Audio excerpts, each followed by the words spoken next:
go.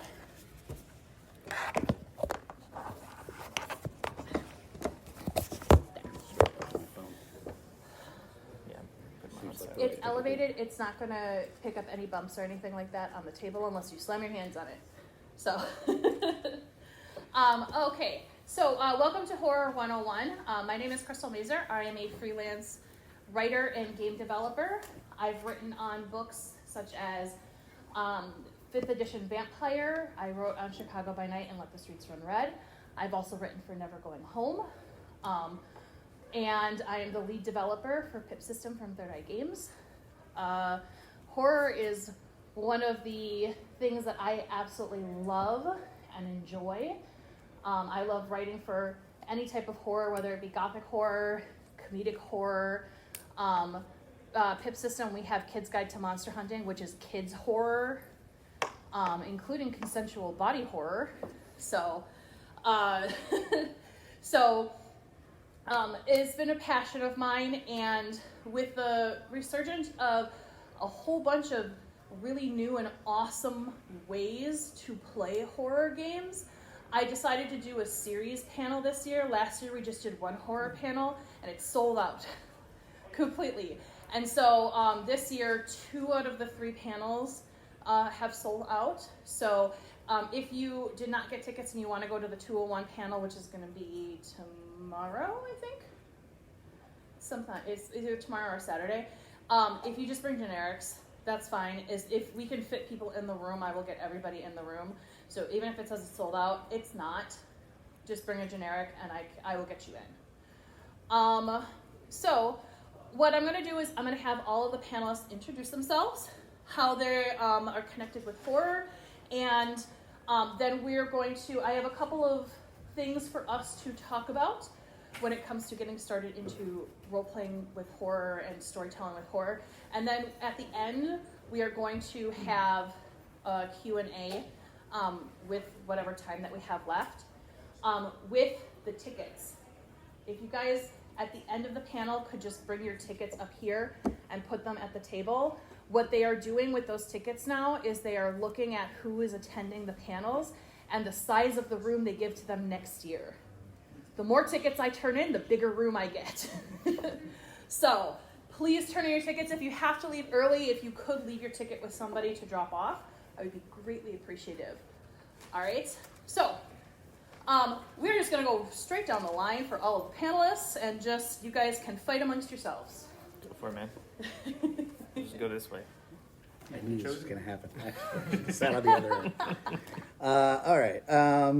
I am Sean Jaffe, Reverend Mother Sean Jaffe. I've been in this business since before GenCon came to Indianapolis.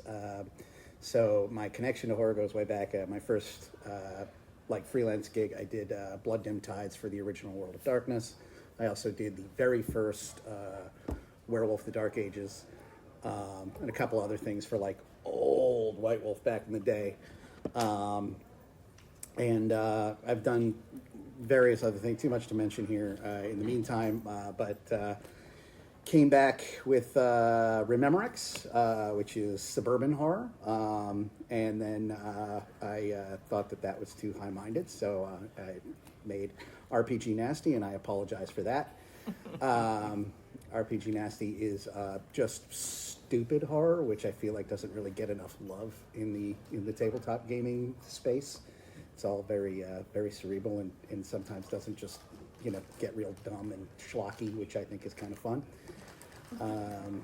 My connections to it, I'm kind of peripherally connected to the Joe Bob Briggs Last Drive-In. I'm making a prop for them right now, and we've been working back and forth on some sort of a RPG Nasty thing for Joe Bob, and maybe doing a podcast or something. So yeah, I've got a lot of connection to specifically 80s horror and VHS bottom of the barrel, the stuff where the box was always scarier than the movie itself. The at the time creative director for Troma Films actually filmed my wedding video. So That's awesome. Nice. it's actually a it's a DVD extra on his brother's wedding video. I've only seen it twice in my life. That's cool. So yeah, dumb horror. I'm Jason Peercy. I am the co-writer for The Real Thing RPG. It is a RPG based in Powered by the Apocalypse system. It's it's a game that uses the messages and creative thoughts in Faith No More's music. If any of you know the band Faith No More, it is definitely a horror-driven game where you discover who you are along the way. You make the characters you go. And we're right now doing a backer kit for Angel Dust and King for a Day. We actually have the IP with Faith No More, so we're working with the band for this. And if any of you are interested in backing or talking more about this, I have flyers we can pass out. We got deals going on. You got it. I have a question. Oh, yeah. That's the coolest thing I've ever heard. Seriously? Like, Thanks. it is.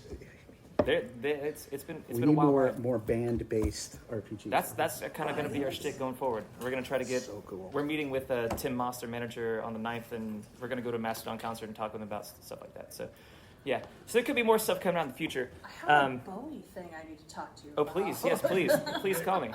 But that's just one of the things that I do. But if you're interested in that, come see me. I'm relatively new to the industry, but I love it. I've been playing since I was 12, so it's fun to be on this side of the table now and like be with people who've been doing it for a while, and it's really, really cool. We're also doing a 5e. It's called Strange Hollows next year, and I do a VTubing role-playing game, D&D role-playing game where we are our characters. You see our characters on screen with this gentleman here. It is called The Fables of Alamir. We got stuff about that also. And I'll be working with Storytellers Forge and the 7th Age, for the 7th Age title for the 7th Age Dread system. I'll be the dev editor for that.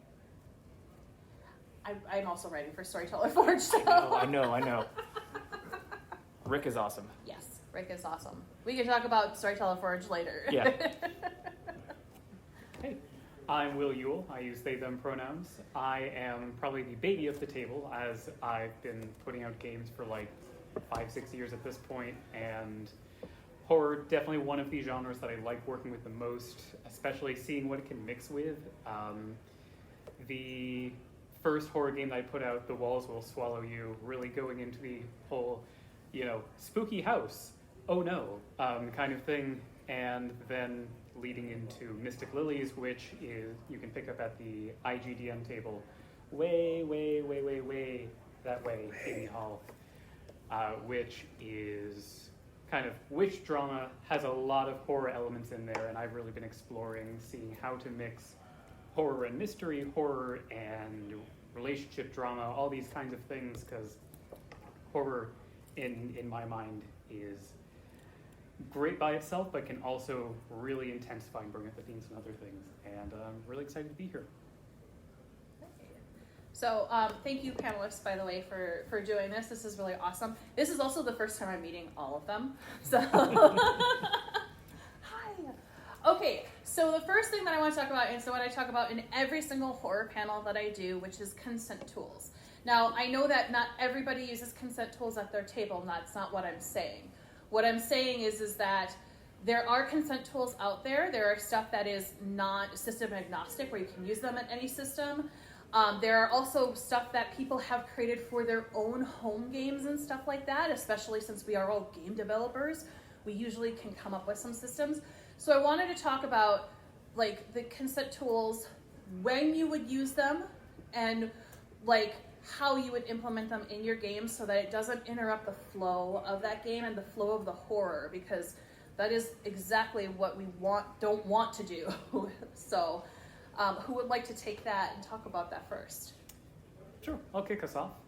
So I think, honestly, my favorite time to use safety tools is before the game is even started. Just finding out, what are it's commonly called lines and veils. Lines being, these are the no-goes, veils being the, this can happen off screen or this can be alluded to, but I don't really want to see it. Because when I get that information, it's not just, all right, well, now I know what I can't do, but it's telling me a lot about where I can go and about the kinds of things that, if a veil is down, I think that can tell you a lot about a player, and how to make sure that a game's going to be fun and interesting for everyone. Also, just the just that element of, you're running, let's say, a long-form horror thing. You've got campaigns, and you break things off at a big, dramatic cliffhanger. Also a great time to then go and, in between sessions, go, hey, how's it going? I know things got pretty scary when that giant dog burst through the wall. Is that cool? Are dogs okay? I'm okay. Yeah, Okay, cool. So I'm going to lean into dogs. But some people are freaked out by dogs. And so you go, okay, that was actually a robot. Or, whatever you want to do to just kind of steer it away. There's Kool-Aid Man. It was Kool-Aid Man. Oh, yeah. Exactly. So there's just a lot of ways that you can steer things and guide things when you're kind of working outside of session time. But also plenty of other times. Oh, are we on me? Whatever. You want to rock, paper, scissors for it? Yeah, sure. Ready? 1, 2, 3, shoot. Okay. You won? All right. I run a lot of live action role playing games, and that's where you don't always know what you're necessarily going to get into in the moment. So generally, before a scene happens, I'd like to tend to ask people like, okay, what's okay? This scene may contain body horror, or this scene could contain psychological horror. Like, what's too far for you? So before we get into the scene, we know where not to go. And I think it's very important because in a scenario where you're kind of making it up as you go, you don't really know what's going to come out of your mouth next, as long as it's creative. But you don't want anyone to feel uncomfortable. You don't want them to go, that was too much. Oh, I can't. You're terrible, or what? Thinking that it's personal, or thinking that you don't care about their feelings or their sensitivity. So that's what I usually like to do. And with that, I usually instill the X card. Like, if something does get to a point because we're making it up right on the spot, just pull that out. Totally fine. You don't have to be included anymore. Walk away. There is no problem. No one will question. No one will ridicule you. It's completely accepted by everyone. And people that don't accept that, we generally don't invite them back to our games. That's a good call. So we really started getting into the consent tools when we did RPG Nasty. RPG Nasty is based off of the video nasties of the 1970s. Does anybody here know what that is? Okay, very few. In the 1970s, there were a group of there's the shortest way to say when they started putting movies, specifically horror movies, to video cassette in the late 70s. The British didn't rate them because they weren't coming in on film, and their rating system only came through film. So they started putting up a bunch of horror movies in their video stores as unrated, and then started adding footage to existing movies to make them just push the envelope more and more. So they were the most offensive, disgusting, gratuitous movies that have ever been made. And I'm not even exaggerating. Like Eli Roth tried to redo Cannibal Holocaust. He couldn't even get in the door. Mm-hmm. I do not recommend Cannibal Holocaust to anybody. That said, if that makes you want to see it, check it out. It is amazing. It's wild. It is totally wild. But realizing, because it's like the grossest grindhouse Times Square, bottom of the barrel exploitation of the 1970s does not jibe with consent mechanics most of the time. So what we developed was this idea, because the big thing we wanted to do the consent mechanics, it had to be part of the game, but we wanted to make it fun. And that's what you're talking about, bringing the players in on it. So a lot of RPG Nasty, for the reason I wrote it, and this is a trick for all of you forever GMs, if you ever want to take a night off, the players design the killer. The players narrate their own death. So they decide exactly how far they want to go. And you start off the game with something called a shot list and missing footage, because these are terrible movies that were cut up by idiots that were probably on drugs at the time. So look, you don't want you don't want to see any sort of abusive animals? Well, that footage is missing. It's not even in there, so don't worry about it. Boom, done. But to keep it fun, what do you want to see? You want to see somebody's eyeball shoot out of their head when they're hitting the back of the head with a shovel? All right, we got that. That is in there. And then, that becomes a list that the players can refer to when they're narrating their own death scenes. If they kind of get to a point where they're stopped and they're like, I want to come up with something really, oh yeah, Dave said he wants to see somebody's eyeball pop out. So that happens. And it sort of keeps everything on the table, within what the players are not only comfortable with, but what they want to be engaging with. It is not, it definitely goes more fun than scary, but it sort of sets a precedent that we've been able to use in other things. Like Rememorex is a lot scarier, and it's all about sort of finding the place where you're most comfortable and then threatening that. But even then, you can kind of use those same tools to be like, you feel out what the players are comfortable with, and then just hit them with it when they're like least expecting it. And that's I think the kind of horror that people like is like, oh, okay, I'm not uncomfortable, but I did not see that coming. And that's I think the key to at least tabletop role playing horror is sort of surprise and fear. But yeah, that's my thing. Yeah, awesome. I think we actually talked about, IGDN, which is the Indie Game Developer Network. One of the members, Matthew Orr, is doing a video series, which is on YouTube. And we recently talked about horror, and we did talk about RPG Nasty and the safety mechanics in there. Oh, awesome.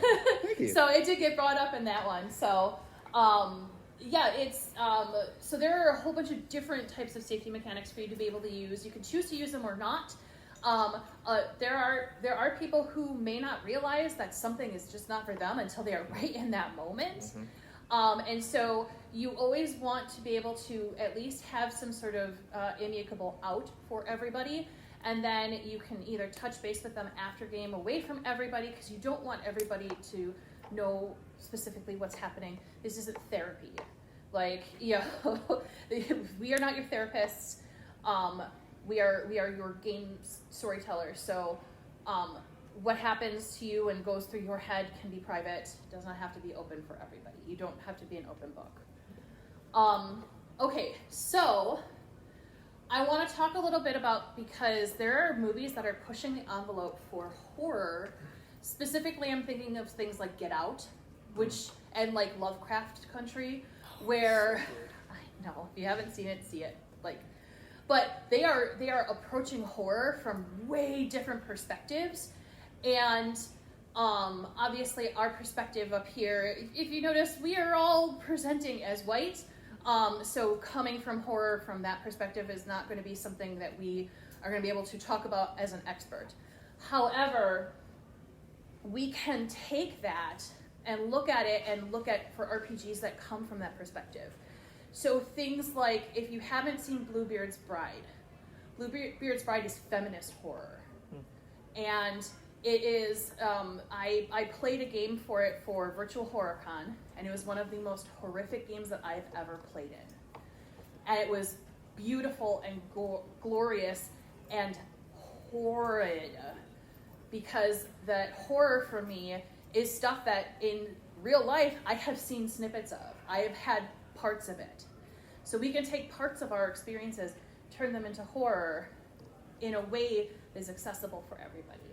Another good example of this is going to be things like Harlem Unbound and Haunted West, all of which is horror, Cthulhu horror in Harlem, so Black perspective, written by Chris Spivey, who is amazing. The game is written for everybody to play, by the way. So please go out and play it because it needs more people. It's in the Smithsonian, by the way, and it's used in curriculums across the country at college campuses. Go play it.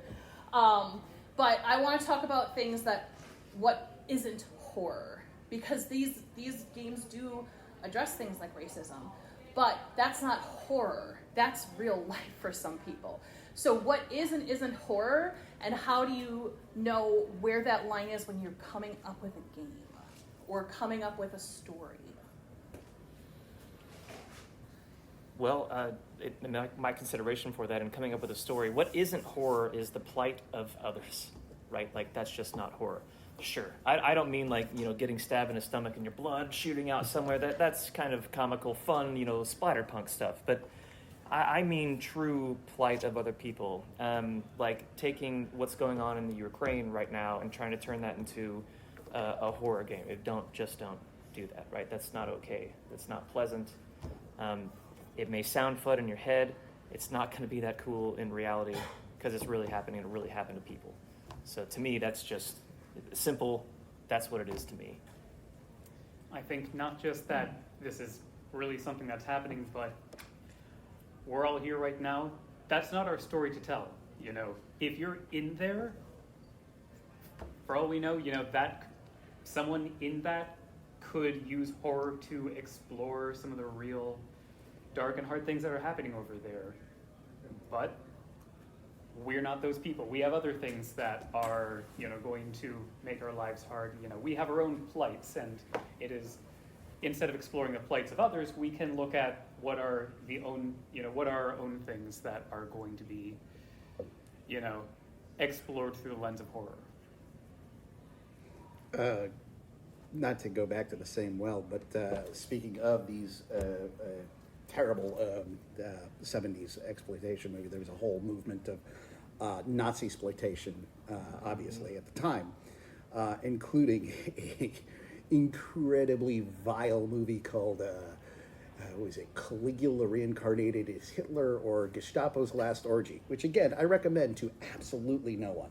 That said, one of the most sort of weirdly self-affirming and fun and just kind of bizarrely like self-actualizing times I've had watching movies was me and a group of like just a group of wise-ass Jews watching this movie and being like, these guys, come on. Like, so there was a certain catharsis in seeing, you know, the horrors that have been visited upon your people sort of, you know, like almost trivialized in a way that like kind of indicates that, you know, that people are at least aware of it, you know, that it happened. And not only did it happen, but it's something that you can take the power away from. And I get a certain strength from that, but I understand that that's also a very minority viewpoint among minorities. So yeah, once again, if you're Jewish, I don't necessarily recommend this movie as a feel-good hit of the year. I'm just saying that if you're the right type of Jewish wise-assed idiot, then yeah, absolutely. That said, yeah, so I would be willing to work on something like that with people that were willing to go into that circle with me. But by no means would I be like, you know, I'm not going to sit down with like 3 of my black friends and be like, we're going to do a game about, you know, the black experience in America in, you know, the colonial era. Obviously, like I got no leg to stand on there. I got nothing to, so that's not something for me to trivialize in any way. And it's, so if you find the like sort of lightning in a bottle, perfect storm group of people that can find catharsis in that sort of weird exercise, by all means, go for it. But make sure you know that everybody's on the same team, you know? Yeah, by all means, like if you have a little tribe that has a an experience that you can turn into that kind of horror, and you've all agreed to do so, sometimes that can really kind of help. But you really got to know what you're doing. That sort of takes you back to the consent mechanics. And also, like, there are games from all of those perspectives, too. Like I said, I mentioned Harlem Unbound and Haunted West. Those are all from a black perspective, but they are written for everybody to play. And they say that very explicitly in the setting and the documents. So if you are looking to kind of expand your role-playing and role-playing experiences, definitely check those out. The other one that I would recommend is Jiangxi, Blood in the Banquet Hall, which is done from a Chinese family experience as well. I wanted to play that forever. It is so good. It looks so cool. It is so good. If you don't mind too, like, if you don't mind me. Yeah, go ahead. For the real thing, we're like white dudes from Middle America, right? So obviously in the game we don't know the experiences people had in the 90s that weren't like us. But we addressed that in the game when we were writing, right? This goes into horror themes, and we're like, hey, listen, this is just our perspective in our life and like what we knew and what we experienced. You have a different experience. If you did include it, write it, put it in there for you. But we're not going to try to tell you what that is. Like, let the other people decide what they want it to become, and write something that people can latch onto and make their own. That way, you're not. I mean, I guess appropriating is the right word there, but you're not appropriating anybody in that attempt. and I do bring this up. This is a very heavy conversation. We're going to go lighter a little bit, but this is a very, very heavy conversation. But it's important to have because what people think is horror and what really is horror can be two very different things. And I wanted to set what we are talking about, what we aren't talking about, and to let those conversations kind of direct people to the conversations of the people who have those experiences and have that expertise. So. Can I make one recommendation? Absolutely. There was a Wraith supplement back in the day that was, I think it's called Charnel Houses of Europe. Oh yeah. That was it was the Wraith supplement dealing with the concentration camps. Mm-hmm. So the ghosts of oh my god, it was so good. It was so awesome. Nice. But yeah, I think that's one that is definitely worth looking at. Really well done. Very cool. Okay, so we're going to move on now. And we're going to go into some other different conversations. So horror specific, it doesn't matter the genre that you, whether it's comedy horror, whether it's visceral horror or psychological horror, anything like that, they all have like mood. Like there is very much a common mood between all of them.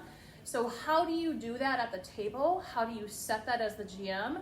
And how do you continue that?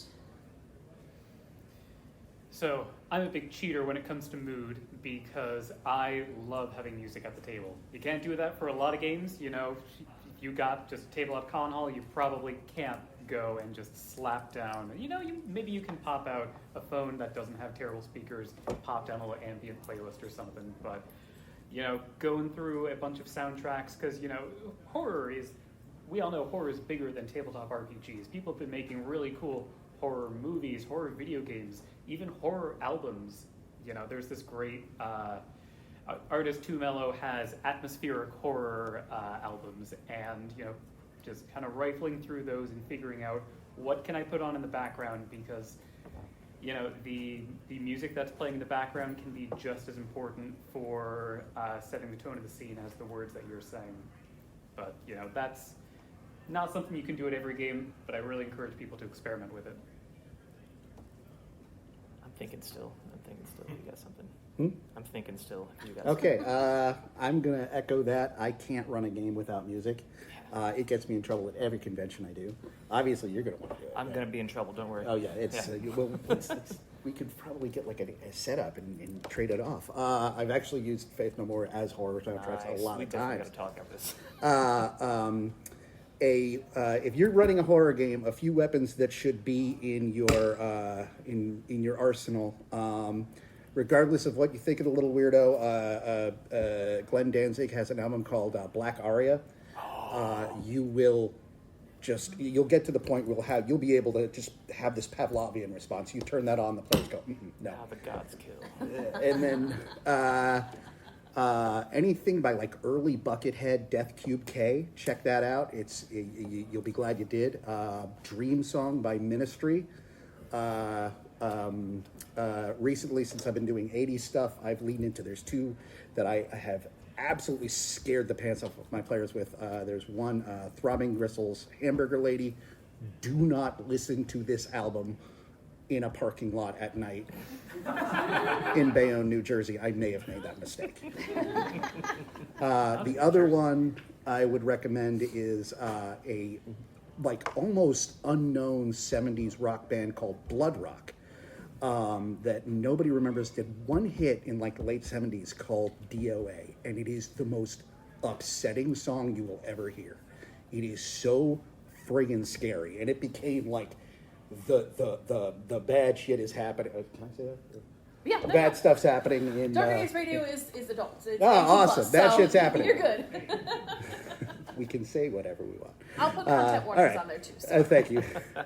But yeah, once you get like sort of a leitmotif and a thing going with music, you can scare your players with music by just hitting play. They know what's coming. They know what it is. Certain villains might have certain tracks that, and a really nasty thing to do is to get them used to like find a classic rock song. I had a villain that was a ghost named Justin Gentleman, and his song was While My Guitar Gently Weeps. There are 10 1,000 covers of this, which means you can use it in all these different scenarios. And every time it popped up, it would kind of slide it under the radar. And they'd be like, oh, this is a beautiful lullaby. We're in a baby's room. Oh, no. And finding like a song like that, you know, or like, All along the Watchtower. Exactly. First, like the Joker and the Thief is, which, by the way, if you ever want to really deep dive Joker and the Thief, is in more than just the Watchtower. They're in like 20 to 30 different songs. It's great. I want to know who Eddie is, speaking of songs. Every classic rock song that talks about people dying, always, regardless of the band, it's always, and I'll miss you most of all, Eddie. And then, who the hell is Eddie? It's not Iron Maiden's Eddie, because he didn't go anywhere. He's still out there being a pharaoh and shooting down enemy biplanes and whatnot. So I don't know who Eddie is. I've been wondering that for a while. Music is just an indispensable tool in cultivating horror at your table. When I do Remember X, I've been running Remember X every Tuesday for the past 6 years.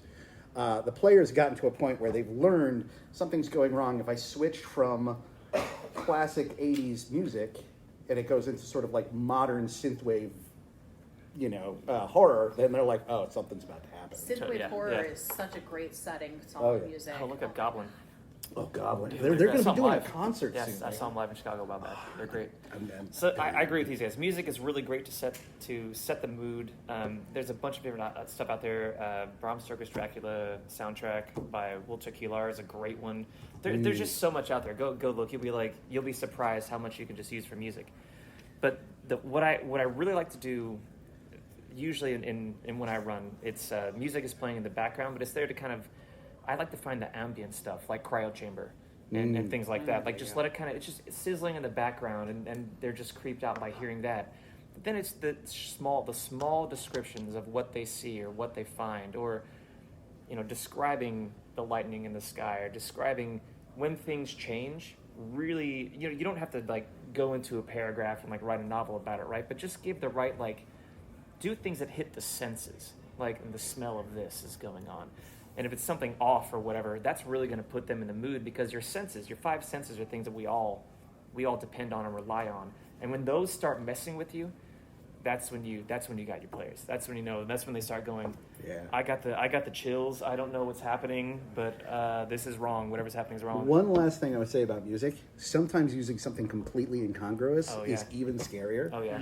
I once managed to get like my player to just completely nope out like an entire table of like 6 people. What Becomes the Brokenhearted was playing in the junkyard, and they were like, "Nah, that can't be good." It was like, and it's not really a scary song in and of itself, but in the right context, like, that's something to think about. It's like maybe use something that wouldn't necessarily be scary, but in the right context is terrifying. Again, I'm going to give you another secret weapon: the Carpenters. Oh. Carpenters, Ooh, absolutely. Why do those birds suddenly appear? You don't want to know. The We've Velvet only just Underground. begun. So I want to quick throw out 2 things. One, last thing I'll say about music. Real quick, there is free DJ software out there. It's called Mix with 3 X's. I put out a thread on Twitter a while back, just giving the real basics of how to use it. I love this thing. This is primarily for like if I'm streaming a session or playing with people online. Load something up into that. You can just live crank the tempo down of a song, put on some echo or reverb. It is, yes, it kicks ass. ELO, the music, that sounds just awesome. make it backwards. It is, Oh. Yeah, it exactly. is so good. But, Awesome. it's good. But there is, we've been talking a lot about music.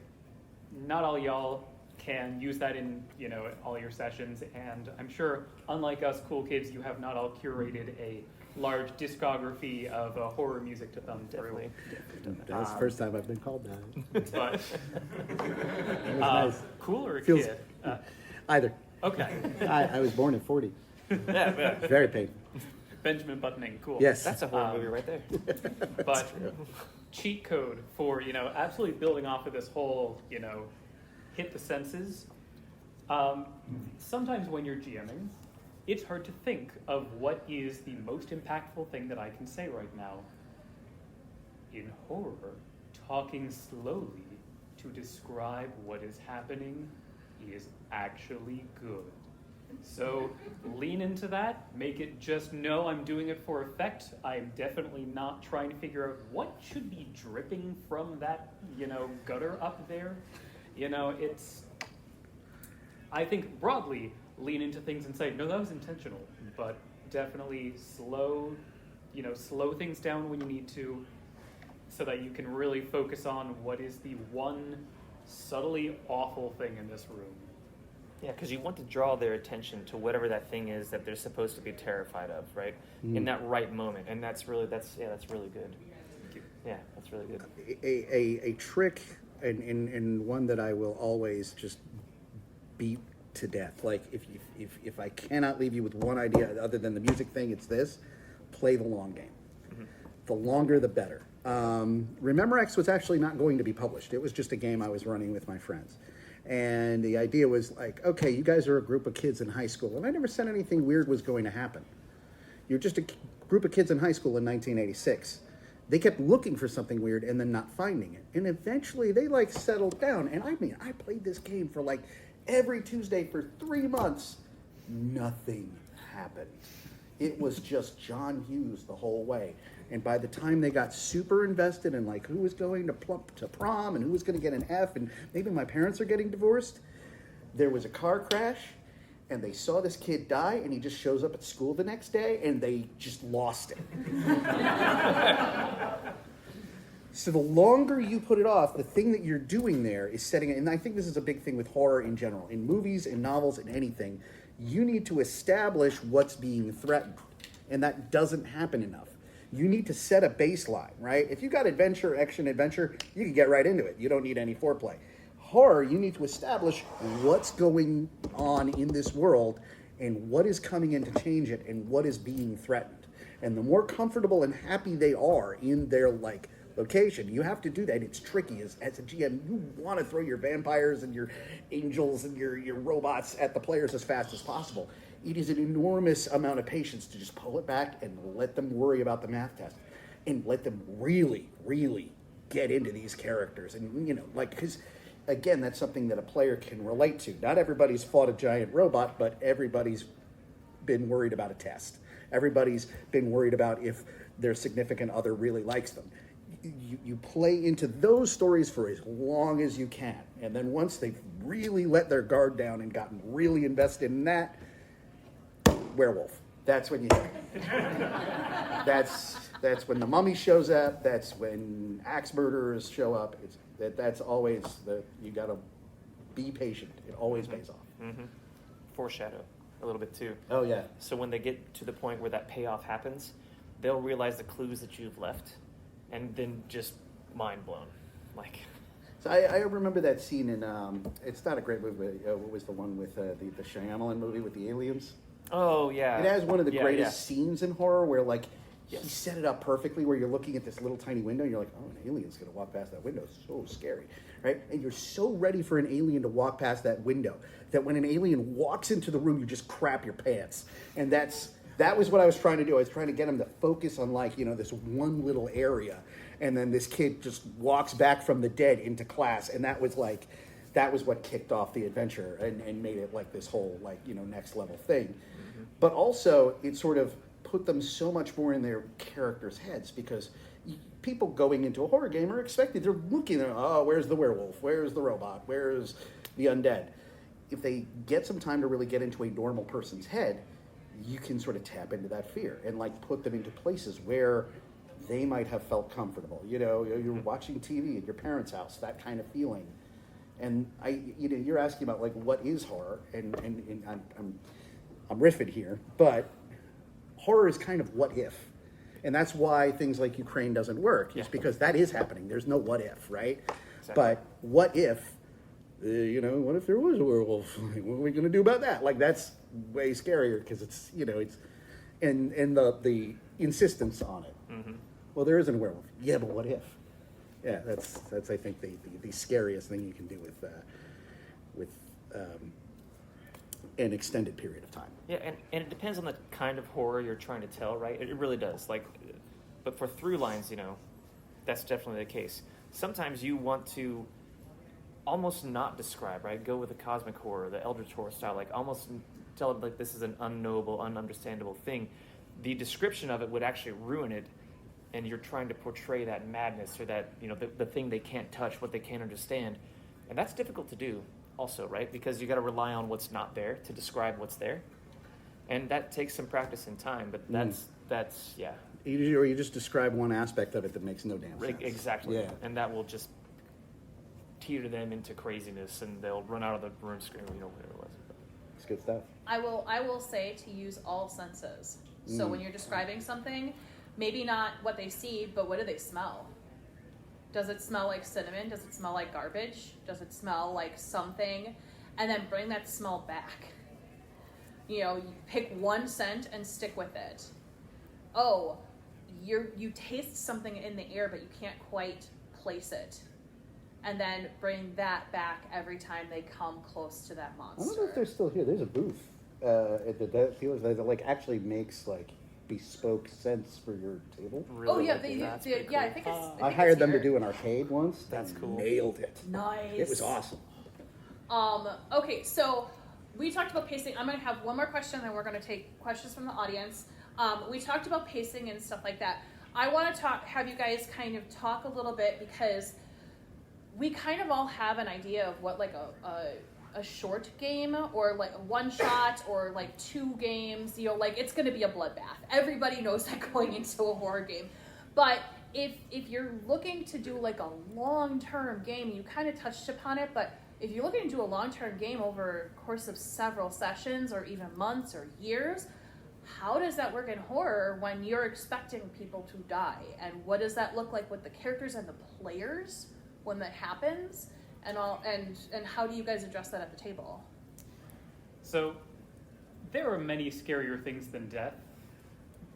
But even just setting that aside for a bit, absolutely, something that I kind of wanted to riff off your riff that I think really ties into this, the whole thing of, horror is what if. Horror is not just the game master going, what if. When you have a really long horizon to play with, you get to give your players some real ambiguity, to get them going, what if it's this? Being in that game where it's high schoolers, at the start they were probably going, what if there's a killer around this corner? Or what if class is interrupted by this terrible thing? And then it isn't. But they're still asking themselves, and you can just give them a little, dropping a little, bit of pet food in a guinea pig cage, like, oh, what if that's it? There's something off about this. What if this horrible thing's going to happen? And then, this really gets to accumulate. As you start to dig down, you get to show what things were maybe more tonally setting and what things were more directly foreshadowing. So really, I think when you have a really long horizon, you're probably going to need to dig down on, okay, what do I want the core horror of this to be, and how can I tease this for a very long time? Really going in with the feather on your players, and just see if you can really make them ask questions and have wrong answers. Yeah, I'd really suggest don't answer all their questions, right? Especially if you want to go for the long game. Make them question everything all the time, and then give a nugget. And 2 or 3 games in, you figured this one thing out.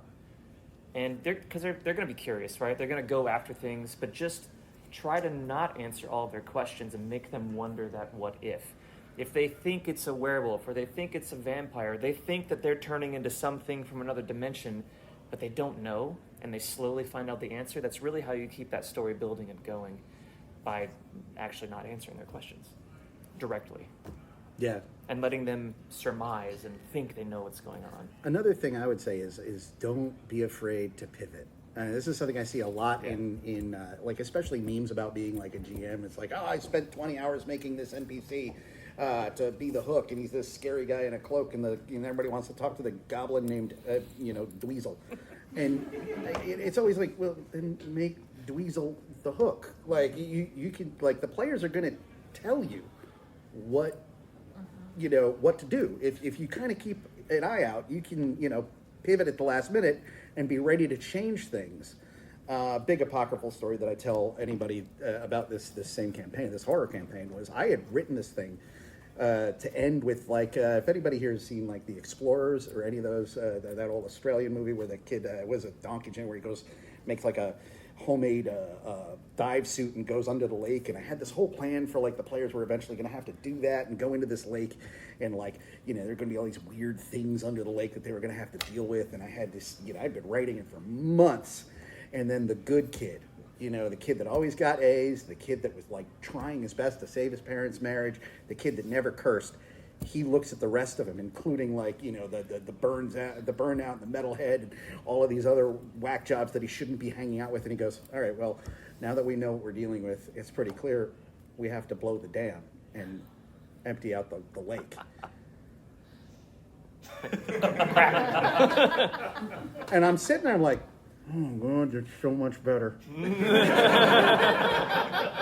That is so, and it was. I mean, I just took, like, I was like, okay, give me 2 minutes to just sort of get my thoughts around this, because that's so much better than what I had. I threw out everything and made the whole, like, third act of this, like, year-long story about them figuring out how to blow the dam and get into this facility that they were trying to find, by draining the town's man-made lake, which I had totally not anticipated, and was so much cooler and more interesting as a story, and it sort of jibed with the rest of it so much better. And obviously that was what they wanted to do, because otherwise he wouldn't have said it. And it was a beautiful moment. But I think there is this tendency for people to, like, be like, but I wrote all of this. Yeah, and you'll probably use it somewhere else. So, don't throw it away, of course. You're a GM. You're going to be doing this for the rest of your life. Trust me, it does not leave. Keep your material. Yeah, but it's just, you're not going to do this here because this new better thing came along, and it's just, it's always good to be, and that pivot doesn't necessarily need to come directly out of player action. If somebody's like, wouldn't it be scary if all of these things that we keep seeing in the forest are actually our parents? That's their parents now. Sorry. Yeah, totally listen to your players. Really, yeah, They'll give you great ideas. I thought they were zombies, but now they're your parents. They will. This is different. If you leave stuff open for interpretation, they will absolutely run with way more things than you could ever come up with. And it's going to be good, and you're going to want to write Just it down. use it. Yeah, exactly. Yeah. Just use it. And they don't know, right? Because that's you're a genius. You're a genius. That's what you were going to do all along. They don't know. And if they do figure it out, then they realize that you're listening to them as a GM, like your friends. You're actually listening to what they're putting out there. Yeah, well, yeah. Geniuses. That's true. All right. You really can't lose. So we're coming up on the end of the panel. So what I'm going to do is we have, like, time for, like, 1 or 2 questions. And then what I will do is I will have everybody kind of find, where can you find us in social media? And then I'm going to be out there. If I don't get to your question or anything like that, please feel free to come out. I can sit out there for a little bit. Any of the panelists, if you guys can, sure. You guys are welcome to.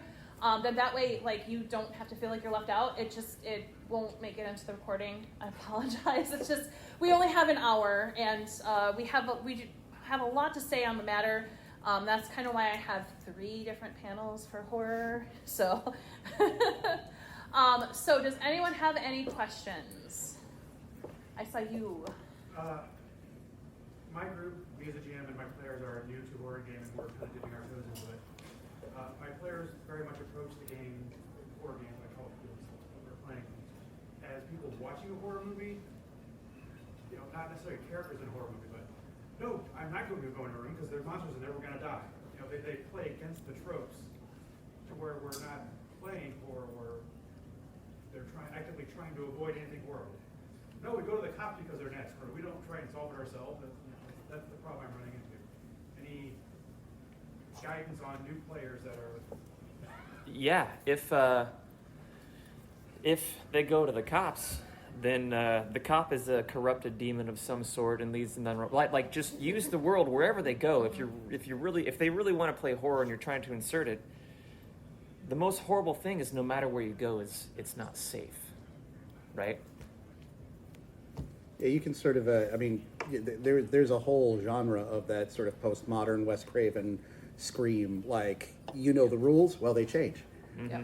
And that's That's something you can do. Is oh, you're not going to go in that room? Actually, that's the one safe place. The monsters were here with you the whole time. They're invisible or they're made out of wallpaper. You don't know. Right. Or one of them is actually the monster, unbeknownst to them. Yeah, that's really fun. I love doing that. You may also want to go back to a session 0, and you can have session zeros at any point where you say, hey, look, I'm looking to help you with this. You guys are new players, so we are going to have some, meta plot that you guys automatically buy into. You guys are the central focus, not everybody else. So you do yes and to the plot with the characters and kind of explain what you are looking for from them, because if they're brand new players to role-playing in general, they probably don't know that. So, or even horror in general, they probably don't know that. Yeah, so go back and like, hey, as a GM, this is kind of what I'm looking for the story to be able to progress, because I'm also struggling to be able to storytell this correctly for you. And present it as it's not that they are playing it wrong, it's that they are looking at it from the wrong way. And that you are taking this time to try and get them back in that way. All right, one more question. Yes. Where is your favorite place that you've found unlikely inspiration for horror or anything that you've been dealing with? I can go with mine.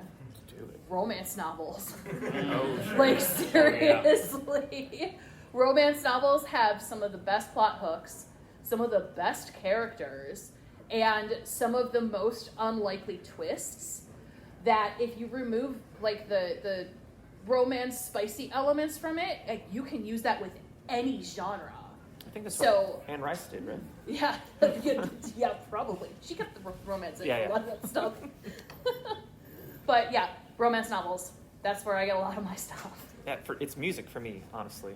And it could be like the most beautiful, I like it like the Rite of Spring, right? But when the Rite of Spring was first played live for an audience, they rioted.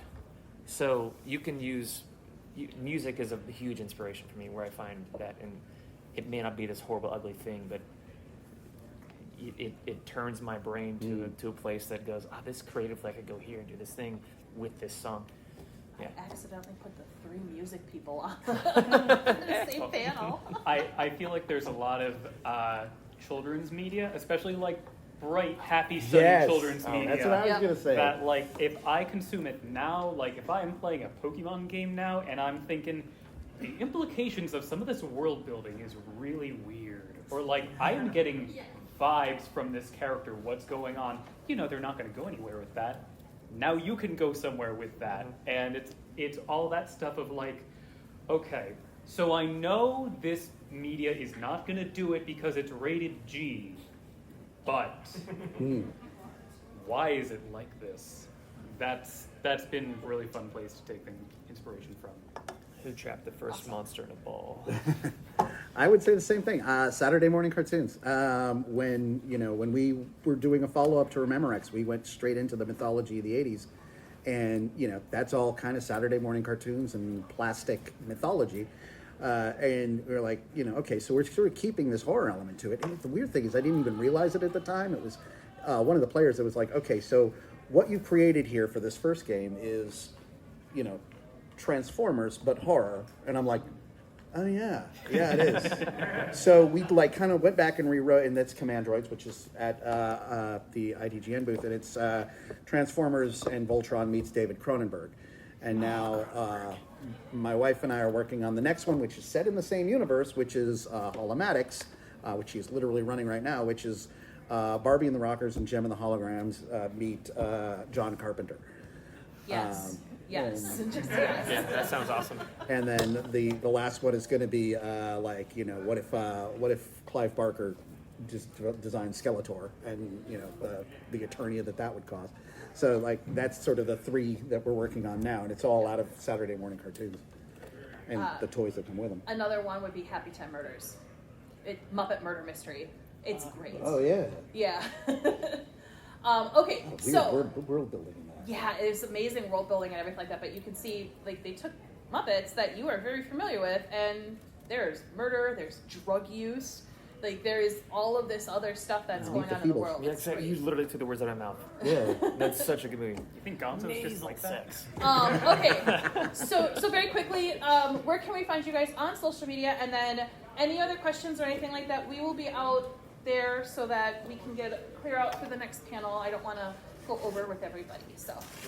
Yeah, you can find my games at willyule.itch.io. That is Yule, UHL.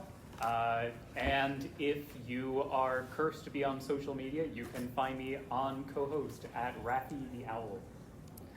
You can find us on accidentalcyclops.com or on BackerKit right now if you're interested. We've also got a link tree you can scan for all of our socials and anything that we're doing. Sorry. We're also the IGDN booth and at booth 2661. I think here at everybody GenCon. here is at the IGDN. Yeah, at I this think we're point, all so. there. Here, so either of those booths, World Game Design or IGDN, you can find us there too. We're Nerdycity, also at that booth, nerdycity.com. We're in the middle of kind of doing a site redesign right now, so if it's a little hinky, just give it a day and try again.